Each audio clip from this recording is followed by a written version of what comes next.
दिल्ली में मिली करारी हार के बाद आम आदमी मंथन में जुटी है, लेकिन सवाल है कि अब आम आदमी पार्टी की आगे की रणनीति क्या होगी, क्योंकि 10 साल तक सत्ता में रहने के बाद आम आदमी पार्टी को जनता ने नकार दिया। ऐसे में जमीनी स्तर पर पार्टी को एक बार फिर से उठाने के लिए आम आदमी पार्टी को कड़ी मशक्कत का सामना करना पड़ेगा। सवाल ये भी है कि अब अरविंद केजरीवाल क्या करेंगे, क्योंकि उनके पास कोई संवैधानिक पद नहीं है और राज्यसभा जाने के लिए भी अरविंद केजरीवाल को 3 साल का इंतजार करना पड़ेगा।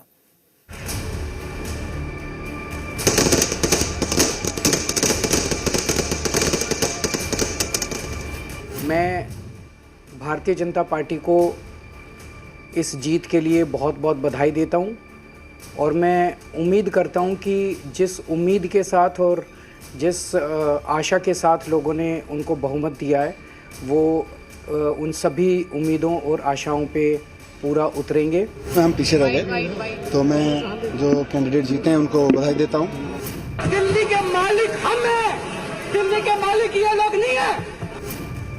10 साल तक दिल्ली में आम आदमी पार्टी का राज रहा, लेकिन इस बार के चुनाव में आम आदमी पार्टी को करारी हार का सामना करना पड़ा। सवाल अब अरविंद केजरीवाल की अगुवाई वाली पार्टी के भविष्य को लेकर भी उठ रहे हैं। सवाल उठ रहे हैं कि दिल्ली चुनाव में हार के बाद आपका क्या होगा। राजनीति में कोई सत्ता के लिए नहीं आए, हम राजनीति को एक जरिया मानते हैं जिसके जरिए जनता की सेवा की जा सके, जिसके जरिए लोगों के सुख दुख में काम आया जा सके। सवाल उठ रहा है कि साल भर पहले तक पीएम बनने की ललक रखने वाले अरविंद केजरीवाल के हाथ से सीएम की कुर्सी भी फिसल गई है। ऐसे में अब अरविंद केजरीवाल क्या करेंगे? केजरीवाल की आगे की रणनीति क्या होगी? देखिए, वी वेरी ग्रेटफुल कि हमें 10 साल तक दिल्ली की जनता ने सेवा करने का मौका दिया। हमने दिल्ली की जनता के लिए बहुत काम किए। We are very also we accept this result with all humility. जनता का मत सर आंखों पर। हम इंश्योर करेंगे कि बीजेपी एक कंस्ट्रक्टिव ऑपोजिशन की तरह हम इंश्योर करेंगे कि बीजेपी अपने किए हुए वादे दिल्ली में डेफिनेटली निभाए। आम आदमी पार्टी दिल्ली में विपक्ष की भूमिका निभाने को तैयार है, लेकिन पार्टी संयोजक अरविंद केजरीवाल के हाथ खाली हो गए हैं। अब केजरीवाल जनप्रतिनिधि तक नहीं रहे हैं, उनके पास कोई संवैधानिक पद नहीं रहा है। न ही केजरीवाल 2028 से पहले राज्यसभा के सदस्य बन सकते हैं। दिल्ली में हार के बाद केजरीवाल को खुद को राजनीति में प्रासंगिक बनाने के लिए बहुत संघर्ष करना होगा।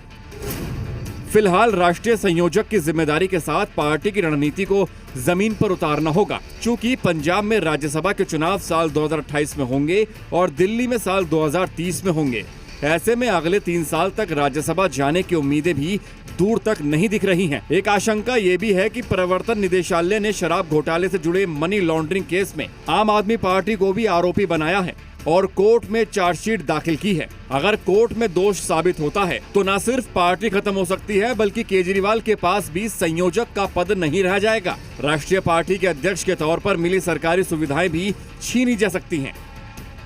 दिल्ली में आम आदमी पार्टी की हार का गहरा असर न सिर्फ केजरीवाल की राजनीति पर पड़ेगा, बल्कि पार्टी के प्रभाव को भी धुंधला कर सकता है। साथ ही मनीष सिसोदिया के राजनीतिक भविष्य को लेकर भी चिंता बढ़ गई है, क्योंकि बीजेपी के आने के बाद मनीष सिसोदिया के करप्शन की फाइल एक बार फिर से खुल सकती है। ऐसे में मनीष सिसोदिया की मुसीबत बढ़ना तय माना जा रहा है। अब आम आदमी पार्टी की सरकार सिर्फ पंजाब में बची है। इस हार से निश्चित तौर पर पार्टी हाईकमान चिंतित होगा और पंजाब के किले को बरकरार रखने के लिए नई रणनीति के साथ मैदान में उतरना पड़ सकता है। अब आम आदमी पार्टी के सामने सबसे बड़ी चुनौती अपनी साख बचाने की है। क्या वो जनता के बीच अपनी पुरानी छवि दोबारा बना पाएगी, या यह हार आपके अस्तित्व के लिए संकट बन जाएगी? ये तो आने वाला वक्त ही बताएगा। ब्यूरो रिपोर्ट, जी मीडिया। दिल्ली चुनाव